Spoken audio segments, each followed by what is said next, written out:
Hi, I'm JaNeka. And I'm Genice Chantel. I'm Erica. And I'm Angie. And welcome to Becoming Her.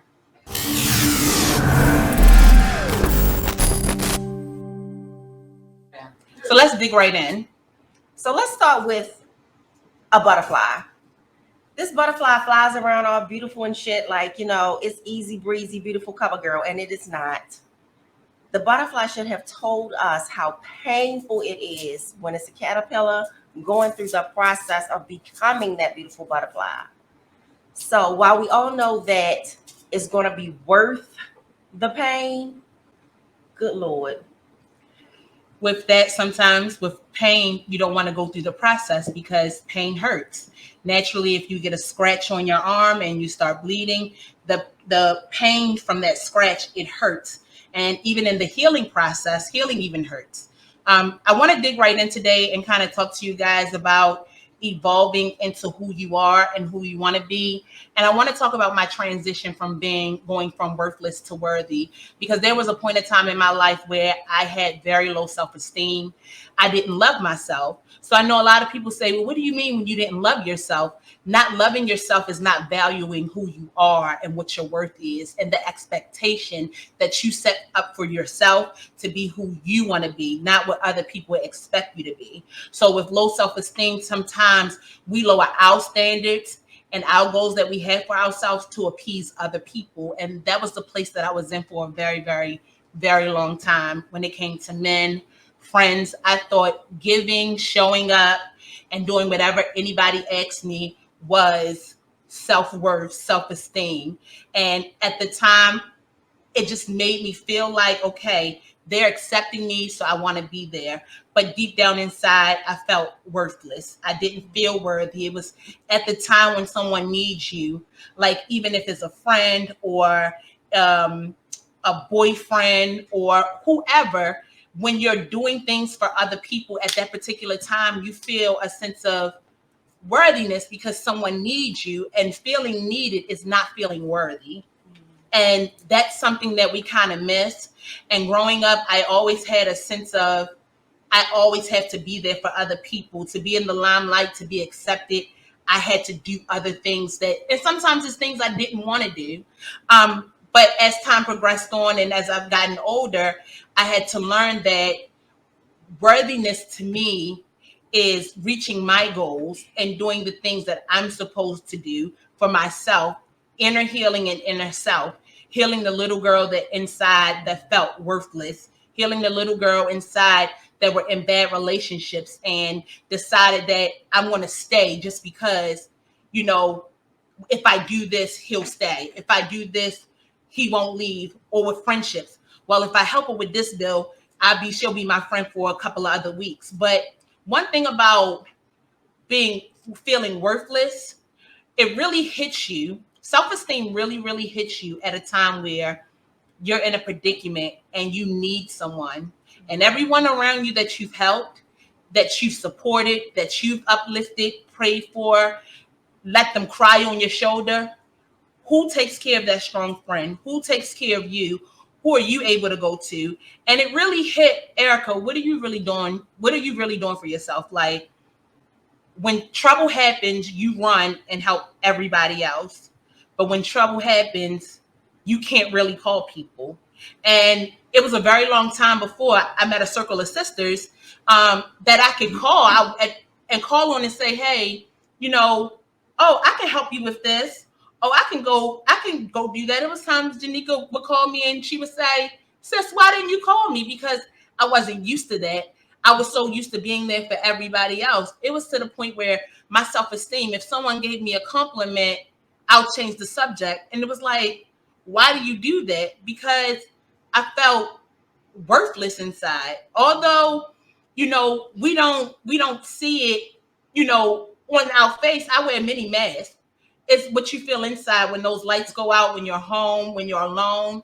Sometimes I would cry myself to sleep because I wasn't happy with me. Let me ask you a question.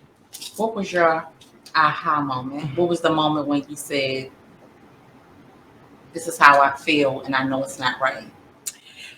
So I actually, and I'm going to be very transparent and honest. I had my aha moment last year. I had to undergo a surgery, and I was there for everybody else. Their surgeries, it was minor, major, parties, showing up for people, even down to my birthday, showing up for people, just being there for people. And then when it's my turn, it was just like Crickets. crickets. Like, it was a situation. People have parties and stuff, and they wait till the end of the day. Oh, happy birthday. Like, it was just so simple. Like, it was just, and I'm like, I need friendships at that point. And I'm not even gonna lie, COVID really taught you who was really your friend and who was really an associate. And I sat back and I said, I'm always there for other people, but nobody's there for me. When I want to cry, is that there she go again. But it's not that I do it often, but I can sit on the phone for hours and talk to you and support you. I can sit on the phone, or I can be in your presence and help you with your dreams and goals. But who's there to help me? Who's there to hug me when I need it? Who's there to say, sis, don't cry, you're beautiful. Like, it's nothing wrong with you. You don't, when you're that strong person for everybody else, it's always like they always say, check on the strong friend. The strong friend is the friend that sometimes has the low self-esteem, and they really mask it. I did an exercise one day. I was at a women's meeting, and they said, we had white masks, and they said, put who you are on outside of the mask. And outside of the mask, people put superwoman, school student, everything. And then they said put was on inside of the mask. And then they paired each other up as an icebreaker. And to hear other women say so much powerful things outside, and then inside, insecure, hurt, broken. It's just like, who are you? It was this book called Who You Are When No One's Looking by Bill Hable. When people are looking at us, we mask it like we have it all together. But then when we get behind closed doors, we break. And that was me. I was broken. It's almost like, why does nobody love me? Why only people care about me when I'm doing things for them? It was to the point sometimes you ask yourself, like, well, what's wrong with me? What is wrong with me? So once you got the understanding, what changed in your life? What changed is, What has anything changed? So things have changed, because with change, you have to do the work. And it comes with your inner you. So you have to get tired of being that way. You have to get tired of accepting what people give you. I used to think I just had to accept it because this is what they're offering. No, you had to be okay with being alone. And that's the big key. A lot of people are not okay with being alone. As long as they're in the limelight, or with individuals that are connected to the limelight, they have a sense of being. But do you really have a sense of being when you're by yourself and no one else is around? When you got to make things happen for yourself. So that was my aha moment. But what changed? What changed in your life? The dynamics of your circle, or whoever those friends were that you were supporting that wasn't supporting you. The things that have changed is that, my circle dissolved. When Erica took the stance of, let me step back and not do the things I was doing, let me see if the phone rang, the phone stopped. I get text message from a small circle. I have a small circle of friends that check on me, that are there for me, show up for me, ask me, do I need anything? Are you all right? We're just checking in. So when you finally step back and stop doing the things you were doing for people, the ones that stay around, those are the ones that really care about you. And I had to start building me. The things that I didn't like about myself, I had to start working on. Like, why am I helping this person fix their credit when mine not good, and I got to work on my credit? It was like making yourself better, building yourself. And that was the aha moment where I went from worthless to worthy. Like, I had to sit back, and I was like, it was an incident that happened last year.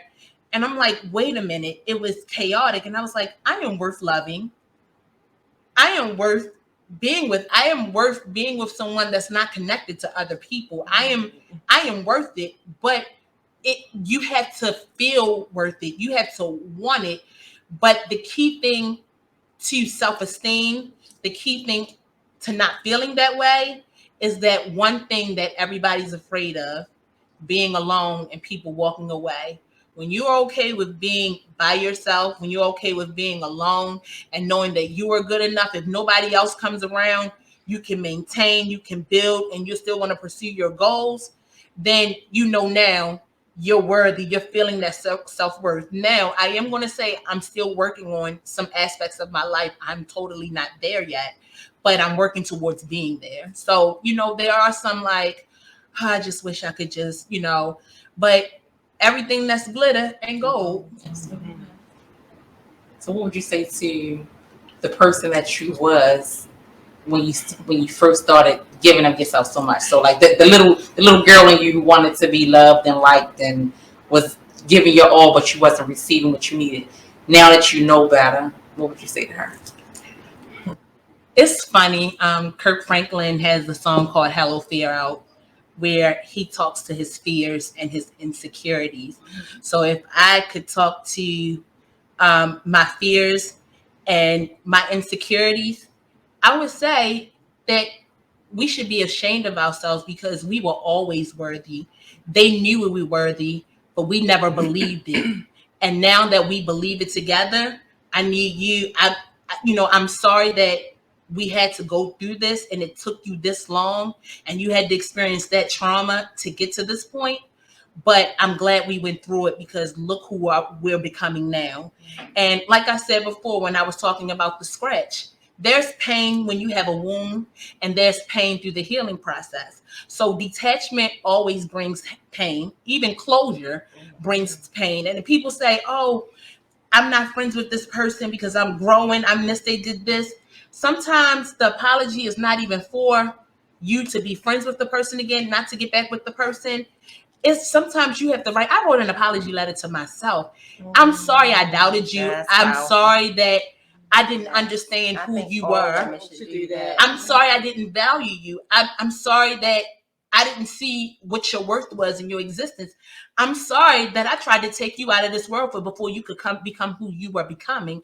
I'm sorry that my depression kept me in the bed and it couldn't fulfill your goals and you could have been further than where you are. But with this apology, I want to let you know the little girl that we were, the adults that we are now, we're moving forward and we're pressing forward. And I'm going to make you proud. That's what I would say to the little girl that's in me. Yes. Okay. I love it. I think that's very powerful. A lot of people don't realize, like, we all are broken. It's not one person on this earth that's not broken, that hasn't experienced trauma in some shape or form. And a lot of people, I don't think it's not one person who don't want to be better or do better, but in doing the work, a lot of people fail to realize that they want to start today and fix who you are today and move forward when you can't. Like you can't because it took all your past, which you went through in the past, to be who you are today, which means you have to go back. And a lot of people don't want to go back and do their work. You have to go back and get that little painful girl. Back there. Yes, that little girl that's on that step, that little girl that was picked on, that little girl, the neglected little girl who was molested, that little boy who didn't have, both parents in the home, or the kids that, didn't have male role. Like, it's a lot. Like, and a lot of people don't want to go back to that state and get that person, and it hurting, but you have to do the work. Like, you have to go back. Like, you can't start from here. Like, you can't. You got to go back and get that person and heal that person, because it's whatever happened back then started just that trickling effect. That's where this thing that's happening, how to keep having to you, because you didn't go back and heal that person. And it's technically not our fault, because a lot of us were born with a lot against us, and I told my daughters before I did this, I had like this epiphany one day. I woke up and I was like, and I went around my old way, Brooklyn Park Heights, and just to see, I was mad at my youngest daughter because she wasn't going to school and she was starting to hang with her certain friends and everything, and I got so mad. And when I went up there, I was like, no, not my daughter, because I'm not doing this. I went up there to get her, and when I went up there, I just looked at the neighborhood. And I'm like, this is just crazy.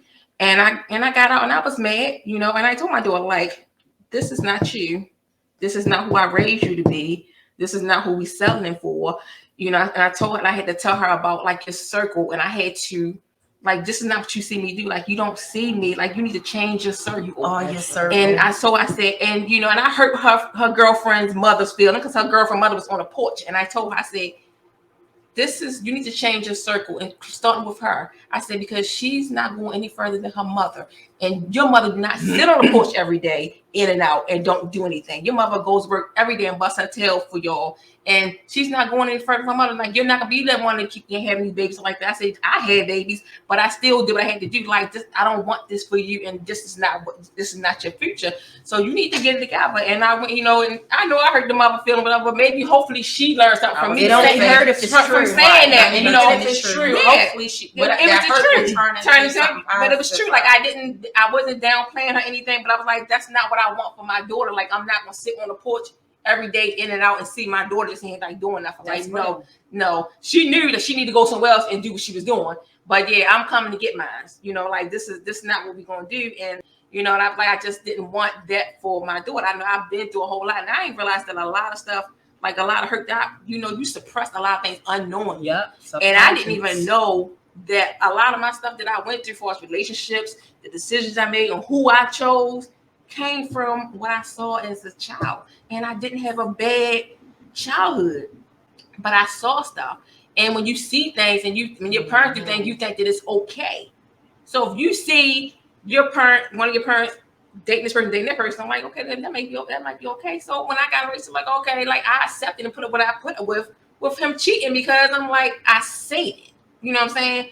And it don't make it right, but that's what I saw. And you just like, I was accepting, and I was reliving it over again. I was like, I do not want that for my kids.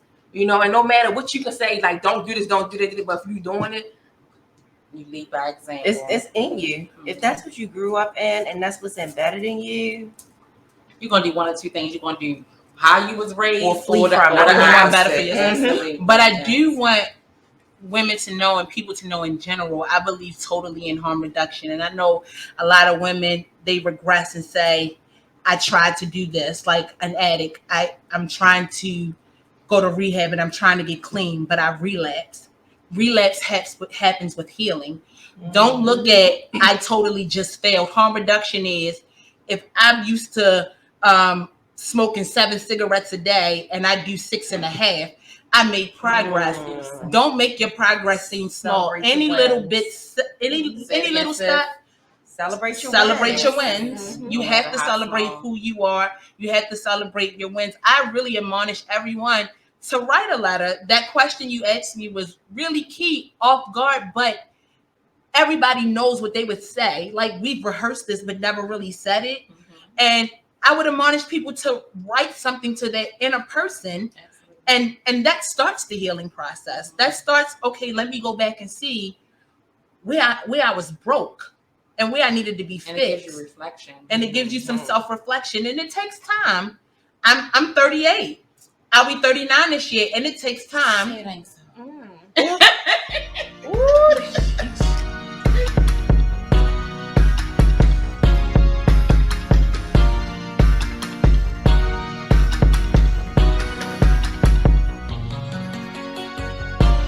Tried your best, work real hard. What I promised I wouldn't do it because I don't want to have a hot flash. But I just admonish you guys to write that letter to yourself. Be who you are. People think they have to be or become these individuals to be with other people. No, build your empire, and you'll attract those people that are supposed to be designed for your life to help you move forward and move to the next place. If you're in a relationship, a friendship, it could even be family, and you're stuck where you are, it's not it. It's not that's the problem. And individuals sometimes give you, like, you feel worthless, and I felt low, like I wasn't worth anything. And other people knew I was worth something. So if I can keep her there and keep her feeling like that, she'll always be around, and she won't leave. Friendships, relationships, family ships, all that, she won't leave. Marriage ships, situationships, she won't leave. Although she is a boss, if I make sure she don't feel like she a boss, she ain't gonna leave. So that's everybody, more about them than it does about above you. Yeah. Everybody That around self-esteem me, is just as low or even Lower. lower. you attract who you are. That's true. You attract who What you you are lack. and what you lack. And who you attracted 20 years ago does not mean you have to stay that same person Absolutely. 20 you years should not later. stay We the always same person. evolving. Oh my Always God. the E in our title. Dare like, you change your evolving. mind. Always healing, evolving, and Yes. restoring. Yes. Her. Yes. Just being her. So it's okay to relapse. But the question I asked you guys, I'm glad you said that. who are you when no one else is looking? I'm guilty of Who that. are you when no one else is looking? Yeah. When those doors close and you're finished playing the part that day, or whoever you want to be, who you are when no one else is looking. Mhm. And that person you are when no one else is around, that's the person you need to work on. Mhm. So, Good job. Yes. I like Thank you for sharing. thank you. But what if you don't know who you are when you That's after, the after see, the that's day after problem. the day is over and you take off that mask and you look in that mirror. But can you look in the You don't even mirror? know Or who if you looking you at. don't even know who you're looking at. Some people can't even look in the mirror at themselves. It's painful. And that's who you are. So you know the steps that you need to take to look at yourself. Like I had to look at myself and literally talk to myself, crying. There's nothing wrong with you. You are beautiful. You are worth it.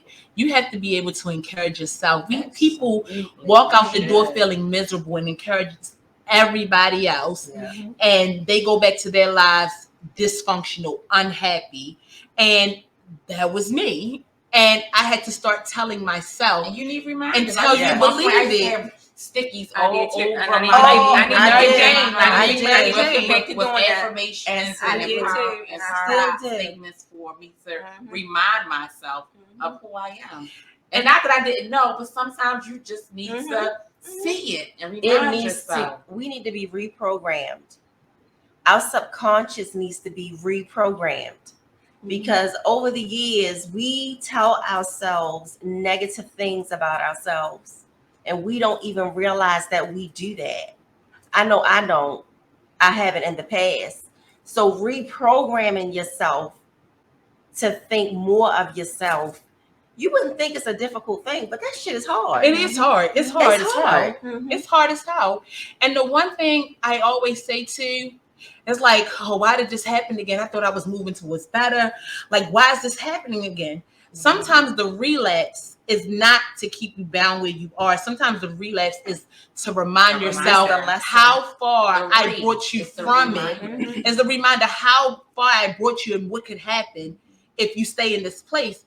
But even with a grade, you fail a second grade, you got to keep repeating it. You got to keep repeating until you pass it, until you conquer it. But every time you redo the test, you get another answer right. You get another part right. That's why I say harm reduction. You get another part right. So although it may take a long time to heal or to get from where you are, every time you repeat it, there's a new lesson in it.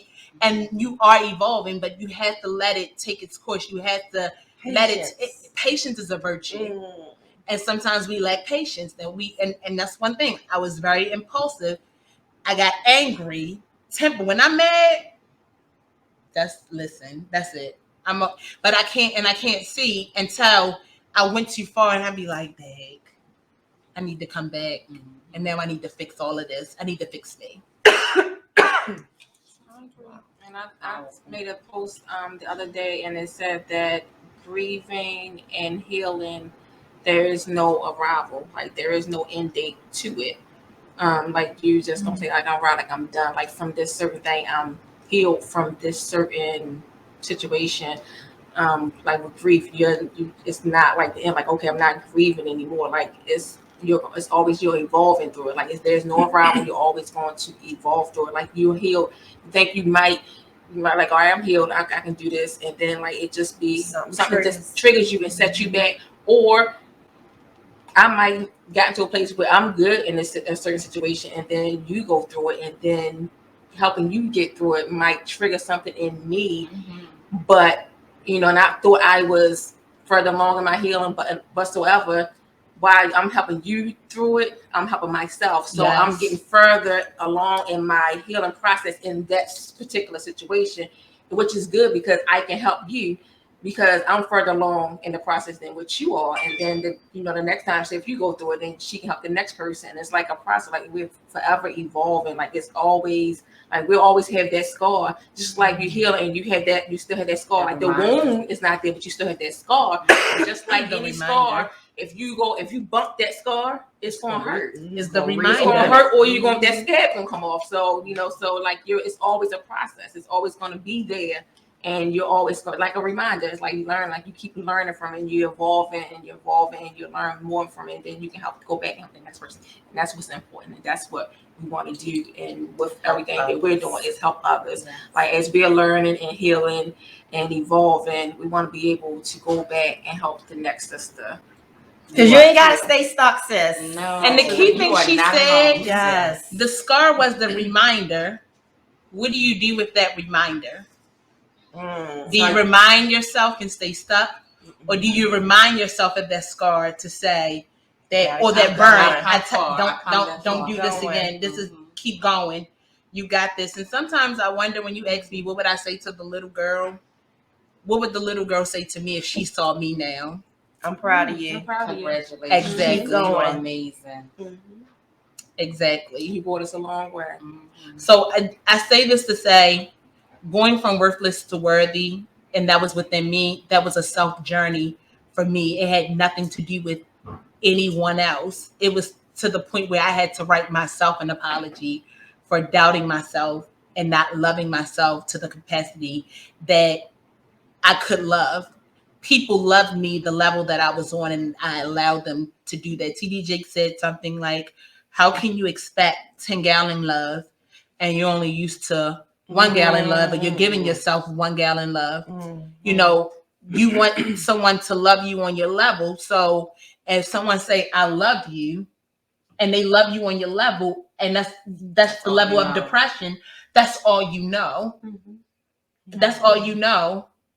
I want to love you and help you grow.